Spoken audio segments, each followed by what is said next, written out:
Hi everyone, here we've got Xiaomi Mi 11i and let me share with you how to change the SIM pin on this device.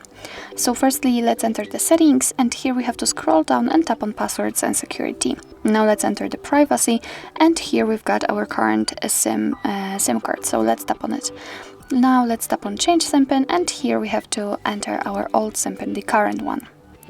So let me do it, tap on OK, and right now we can enter our new one. So let me do it, tap on OK, and right now we have to retype it in order to confirm. And as you can see, we've got the information that the SIM pin has been changed successfully, so it means that from now on, if you will restart your device, then it will require the new SIM pin. So actually this is it. This is how to change the SIM pin and the SIM card lock in your Xiaomi Mi 11i. Thank you so much for watching. I hope that this video was helpful, and if it was, please hit the subscribe button and leave the thumbs up.